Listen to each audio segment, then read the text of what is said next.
زمانے میں جس فن کو عروج حاصل ہوتا، اللہ تعالیٰ اپنے نبی کو معجزہ بھی اسی قبیل کا عطا کرتا جو اس فن کے فخر کو توڑتا ہوا دکھائی دیتا۔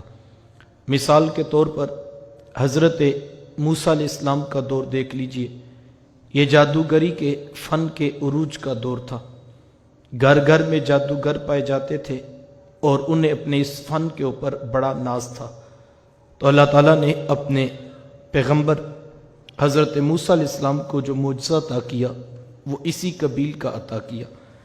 معجزہ کیا تھا کہ ایک مبارک عصا عطا کیا جس کے ساتھ مختلف قسم کے کام لے لیتے، بکریوں کو ہانک لیتے، پتے جھاڑ لیتے، ٹیک لگا کر بیٹھ بھی جاتے، اور جس وقت فرعون کے دربار میں جادوگروں نے اپنے فن کا مظاہرہ کرتے ہوئے منو ٹنوں کے حساب سے رسیاں پھینکی جو بظاہر دیکھنے میں سانپ محسوس ہوتے تھے، تو اللہ کے پیغمبر حضرت موسیٰ علیہ السلام نے اپنا مبارک عصا رکھ دیا جو دیکھتے ہی دیکھتے بہت بڑا اژدہا بن گیا، اور منو ٹنوں کے حساب سے رسیوں کو نگل لینے کے بعد جب نبی کے ہاتھ میں واپس پلٹا تو عصا کا عصا تھا، نہ قد بڑا تھا، نہ حجم بڑا تھا، نہ وزن بڑا تھا۔ تو جو معجزہ دیا وہ ان کے اس فن کے فخر کو توڑتا ہوا دکھائی دیتا ہے۔ حضرت عیسیٰ علیہ السلام کا دور دیکھ لیجئے۔ یہ طب یونانی کے عروج کا دور تھا۔ حکیم سقراط، حکیم بقراط، یہ بڑے بڑے فلاسفہ اسی دور کے نام ہیں، اور انہیں اس بات پر بڑا ناز تھا کہ ہم نے ہر مرض کی تشخیص، علاج اور معالجہ کی ترکیب مکمل کر لی ہے، لیکن 3 جگہوں پر ان کا علم عاجز آ چکا تھا۔ ایک تو مادر ذات اندھے کی آنکھوں میں روشنی نہیں بھر سکتے تھے، دوسرا کوڑی کے مرض کا ان کے پاس علاج نہیں تھا، تیسرا موت کے آگے وہ بے بس ہو چکے تھے۔ تو اللہ تعالیٰ نے اپنے پیغمبر حضرت عیسیٰ علیہ السلام کو جب مبعوث فرمایا، تینوں امراض کے حل دے کر مبعوث فرمایا۔ مادر ذات اندھے کی آنکھوں پہ ہاتھ رکھتے تو وہاں روشنی کے چراغ جلنے لگتے، کوڑی کے مرض پر دستے شفا پھیر دیتے، اس کو شفا مل جاتی، اور اگر پاؤں کی ٹھوکر مردے کو مار دیتے وہ اٹھ کر باتیں کرنے لگتا۔ تو جو معجزہ دیا وہ ان کے اس فن کے فخر کو توڑتا ہوا دکھائی دیتا۔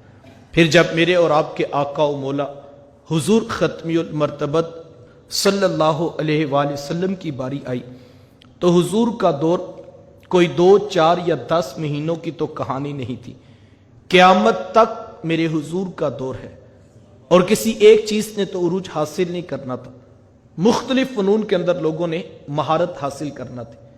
تو پھر اللہ تعالیٰ نے حضور علیہ السلام کو کتنے معجزے عطا کیے؟ 1، 2، 4، 10 نہیں، میرے امام بولے دیے معجزے انبیاء کو خدا نے، دیے معجزے انبیاء کو خدا نے، خود معجزہ بن کے آیا ہمارا نبی۔ کہا کسی کو 1، کسی کو 2، کسی کو 4 معجزے ملے ہیں، لیکن ہمارے حضور تو وہ ہیں جو سراپا معجزہ بن کے تشریف لائے۔ 2 ادوار خاص اہمیت کے حامل ہیں۔ ایک وہ دور جب حضور اہل عرب کی طرف پیغام حق لے کر جلوہ فراز ہوئے، تو آپ جانتے ہیں کہ یہ زبان و بیاں کے عروج کا دور تھا۔ اہل عرب کو اپنی زبان دانی پر بڑا ناز تھا۔ وہ کہتے تھے بات کرنے کا جو ڈھب، اسلوب اور طریقہ ہمیں آتا ہے وہ اور کسی کو نہیں آتا۔ وہ اپنے علاوہ سب کو اجمی قرار دیتے تھے، اور اجمی گونگے کو کہتے ہیں۔ وہ کہتے ہیں بات کرنے کا ڈھب، اسلوب، طریقہ صرف ہمیں آتا۔ تو اللہ تعالیٰ نے ان کے اس فن کے مقابلے میں جو حضور علیہ السلام کو سب سے بڑا معجزہ عطا کیا وہ کتاب رحمت قرآن مجید عطا کرتی۔